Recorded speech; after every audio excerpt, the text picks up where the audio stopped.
Hello, you're welcome once again to my channel, Prince Will Tech Mastery. I still remain your favorite instructor, Okolo maybe Prince, the senior ICT instructor. And we have been on a series on web design. We'll be looking at how to build the front end of websites. We have had a very beautiful journey all the way from HTML, CSS, JavaScript. And this is the second topic for today's class, the second section of today's class. And we're going to be looking at, just like every other programming language, and even as a human being, this is not the way you are looking and is not how you were when you were just born, right? Yeah. So that's exactly what we're going to be looking at. So we're going to be looking at some new functions that have been introduced to JavaScript, or in this case, JavaScript is referred to as ECMAScript. ECMAScript is the name of Java, is the real name of JavaScript, but JavaScript, took over time. So ECMAScript 2012, so many new features were added, just like many programming languages. As time goes on, programming languages get to evolve.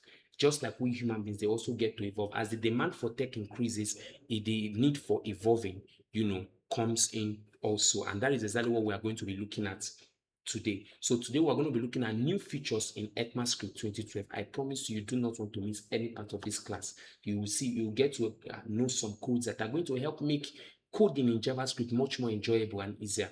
Like I told you, JavaScript has one major issue, which is why jQuery, libraries like jQuery tend to have a very strong influence over coding in JavaScript, because JavaScript is actually a kind of language, is a programming language. JavaScript is a programming language that has a lot, that the code is too bulky.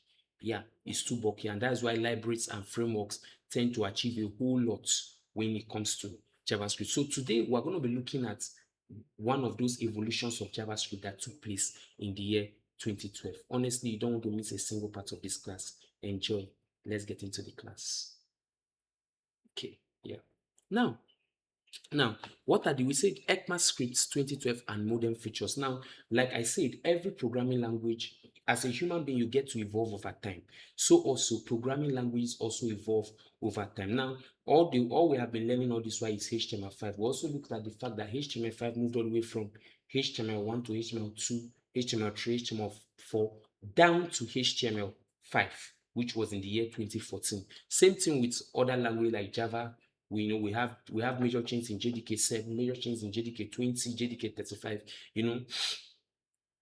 just like that. So that's exactly how it is. So because of that now, so JavaScript also, on the other hand, has also been able to evolve over time. So we're going to be looking at ECMAScript 2012, that's JavaScript 2012, and modern features. New features and top level with modern ECMAScript, that is modern JavaScript. Everywhere you see ECMAScript, it also means Java.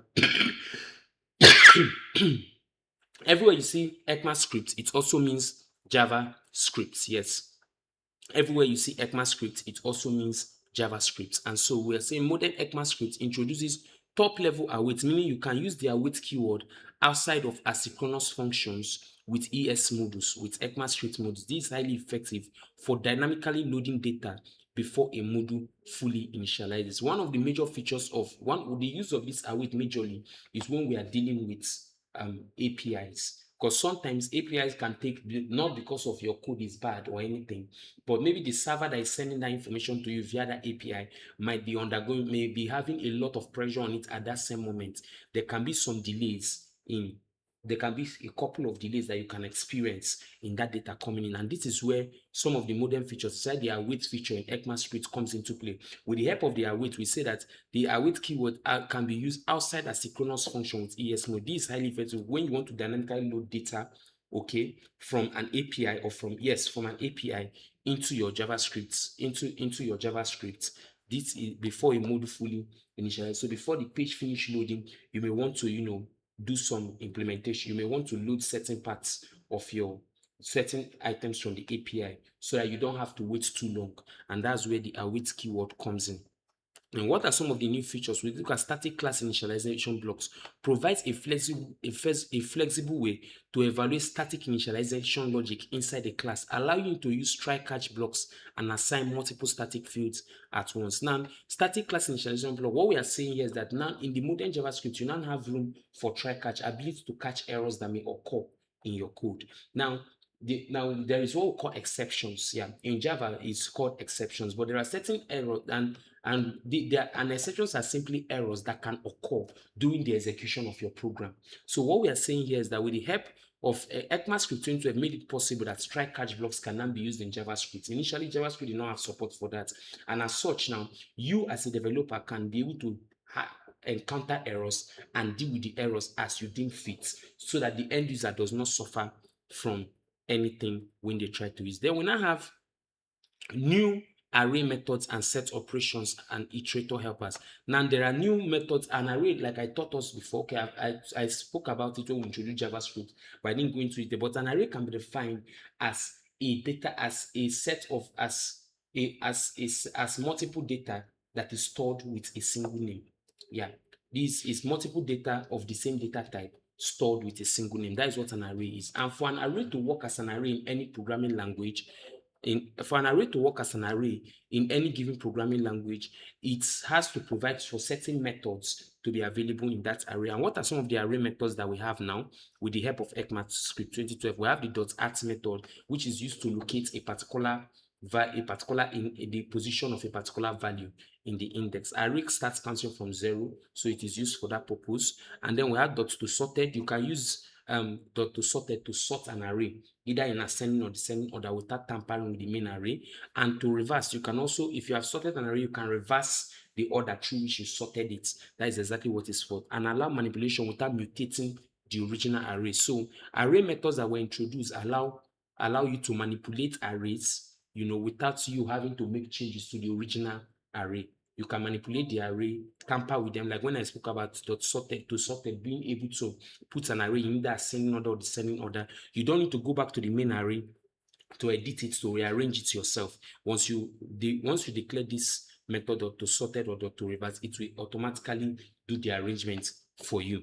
Okay, set operations, native methods like we have what we call set operations. Native method like intersection, union, and difference simplify comparing mathematical sets. When you want to compare mathematical sets in programming, set operations were now introduced in ECMAScript 2020. These are just new features that were added. You may not, throughout your programming career, have to make use of any of these things, but it's quite important that you know them, that they exist, so that in future, whenever in case you encounter issues where you need to make use of this, you will make use of them. Iterator helpers and Promise.try. Helpers make iterating over data streams easier. Promise.try allows you to start a promise change safely, catching synchronous exceptions immediately. Now we had only promise.any before, but now we have promise.try, which allows that if errors occur in the process of your code execution, you can handle each of those errors as you deem fit. Importing JSON modules and regular. You can natively import JSON files directly into your JavaScript module using import assertions with type ratio JSON regular. So now you can also you can now, in one of the modules, that you can now import JSON modules and regex enhancements directly into your JavaScript. Now this class is more understandable when we, if we use it, if we work on it directly. So we're going to create a new folder for this one. Well, this is the first class, the first topic that we dealt with. How we looked at functions. So we're going to create another folder for this one, and this folder, in my case, I'm going to call my own folder ES features. Yeah, I'm going to call my folder ES features. Yeah, so as usual, just what we did before, no much difference. And one of the reasons why I decided that we have to go through this process is that so many of us can get acquitted. Doing something over and over again helps you to get acquitted with it, and sooner than later it becomes a part of you. So new folder, we say ES features. Okay, these are new features in ECMAScript, and then we open the ES features and we create the folders. We have new folder, we have CSS, new folder, we have JS, of course, and new folder, we have IMGs. Okay, IMGs, we have IMGs as a new folder also. Okay, yeah, that's for that. So of course we have to go back to, we will close whatever we are doing in our Notepad++ before and create the various files. The first file to create, and what did I advise us to create here? I said we should create index.html, style.css, and main.js. The file we're going to create this time is not going to be called script.js, but main.js. So let's say file, save as. So I come here, I'm looking at ES features, right?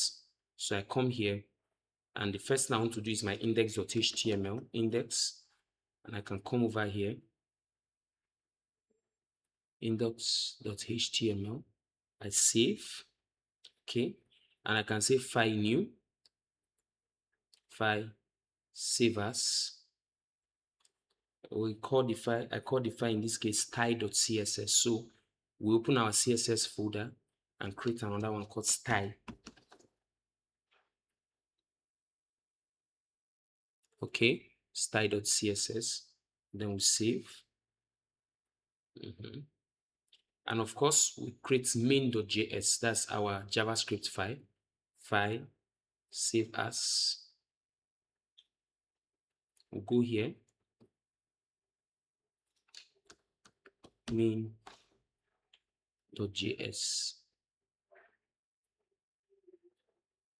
And then we save.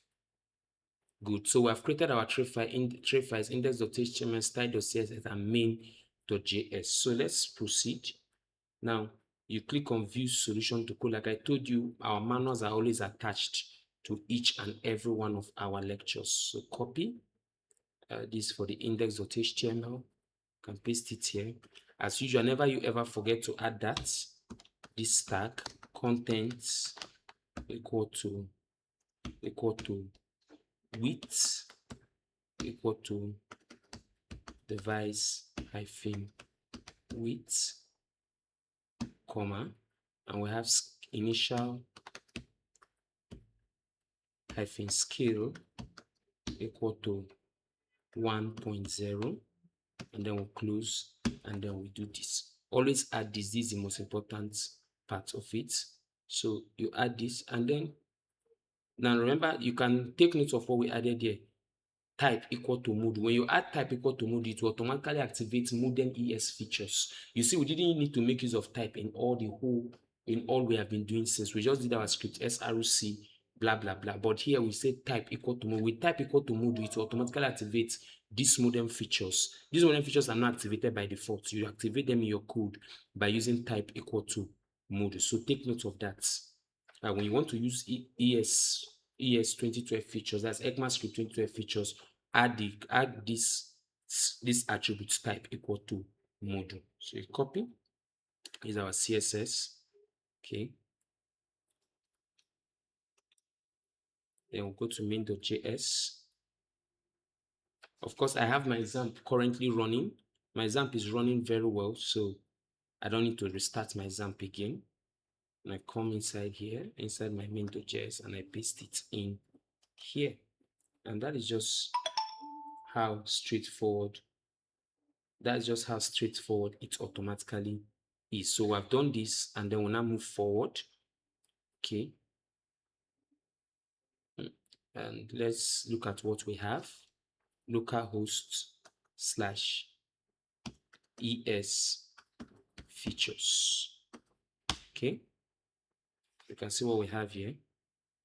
System connected to enterprise DB, common skills across team, JavaScript, all skills alphabetical, CSS, Figma. This is just based on what we coded and what we prepared. Of course, I don't think I need to emphasize on our HTML. We already know what is happening here in our HTML. It's very clear, but you can see the words. Just take note of this ID output where we are going to be writing everything that we want to display. Of course, this is our CSS. Then the main.js, the first thing we did was to create a class config. We created a static class config, and we created a static DB connection. And the DB connection will say try. This means now when you declare in object-oriented programming, when you declare any variable as static, it means that that variable cannot be tampered. Even if you declare it in a class, other classes inheriting from that particular class cannot tamper with that variable and cannot tamper with the value of that variable. And secondly, if you create objects from that class, they cannot change the value of that variable because it is declared with what? Static. Static means that it belongs to the class. It doesn't belong to the object. So it cannot be altered. Okay, so let's continue. So static, try to initialize complex static. I will just say try config. You see this where try catch block works. config.db connection equal to connected to enterprise DB. Catch E, you say config.db connection. This try catch block over here, this is a code that we put it in a try catch block because we know that it is possible that this code can fail. So because the code, of course, in a real life application, in truth, this is a code that can fail, especially if you may miss your JavaScript. Maybe especially when you may miss your database connection strings and information. This kind of code have the capacity to fail. So that is for that. So you say try config.db connection equal to connected to enterprise DB. You say catch E, config.db connection failed. That is if the connection failed. Now, we now created a couple of arrays. We created a set here. We created a set. We say const team front end. This is how you create a set. Team front end, that's the name of this set, is equal to new set. Okay, we use the new keyword to create set and we open a bracket, and over here you can see how we allocated various values to the set. We have const team backend equal to new set. You have Node.js, JavaScript, PHP, MySQL. You can see that. Now, an ES set operation intersection node browsers may require polyfill if not fully supported. Polyfill is actually an external plugin that you can integrate into your JavaScript, which we don't really need. So now, if we want to get the common skills, this is where we use the intersect. We use intersection in set. We now say const common skills is equal to new set, and we have the team frontend dot filter x. Then we have x equal. We're just looking for what is available in both, and team backend dot has. So we're comparing the two. What is appearing in both this and this? If we see what is appearing there, has x. Okay, this x is a variable. It can be h, it can be y, it can be anything. That's what we're checking there. Then we now created an array method of skill. We created arrays with skill. We say const all skills array equal to team front end, team back end. We just created an array and now say consorted skill, all skilled array dots to sorted. So you can sort it. It will be able to sort the whole thing in the next order. If it was ascending before, it will change to descending order. Then cost output div, we have document.get element by ID output. Of course, this is where we are able to, if you look over here, we're able to write into the HTML output here. You can see where we created to write into the HTML output. This is where we write into it. Output.inner HTML. I'll say P strong system status. We get this common skills across team. We have been able to find, with the help of this intersection that we checked here, we have been able to know what is available to both parties under common skills. We have been able to know that, and then all the skills, sorted skills.join, and we have been able to sort the skills and arrange them in a particular order. You can see the skills are now in alphabetical order. You have CSS, Figma, JavaScript, JavaScript again, MySQL. The alphabetical order, you can see that means that it has started. I think, do we say ascending this time or descending? But I think that's ascending order. So it has, because we didn't have any particular order before, it has rearranged it and brought it out for us in descending order. Yeah, that it was in descending order. There was no order initially. If you can see where we declared these skills, we didn't declare it with any particular order. We just declared it zigzag. Okay, so it has resorted it and been able to arrange it as to how it should be. So this is exactly, but now, just like I said, the purpose of teaching you this is being taught to you so that you can know it. In real life applications, you may not get to use some of these things. Yeah, in real life application, we don't even get to make use of arrays and all of this, but they are quite important for you to learn so that you can be able, in real life applications, they are very quite important that you learn it so that you can be able to understand the programming language. When you understand the basic principles of the language, it's easier for you to upgrade to real life application. One of the things that you must understand that we have grabbed from here is that in ECMAScript now, we have support for Promise.try. We now have support for try catch blocks in ECMAScript. In ECMAScript, we now have support for try catch blocks. There was no room for try catch blocks before, which was an issue. But with the help of try catch blocks now, you can errors that may occur during the time of your program being run, you can be able to catch them and handle those errors before they occur. And that is exactly what we have been able to gain from this particular class. on this particular class, and we have been able to understand that in ECMAScript 2012 a lot of things was introduced. We were able to understand that we could find under sets, some operations were introduced to set, ability to find an intersection between two sets, what connects two sets together. We're able to see what connects two sets together.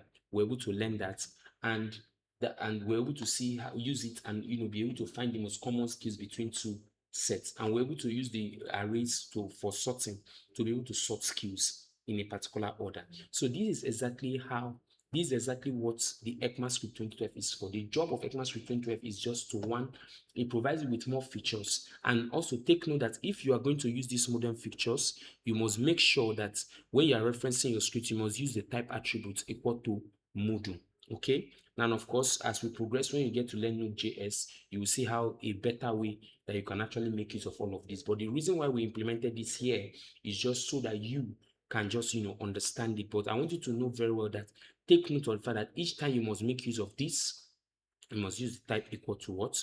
Module, because you are making use of modern ECMAScript 2012 script features. Now, have a lovely day. I hope you enjoyed this class. It is quite short, and I'm very happy. The shorter the better.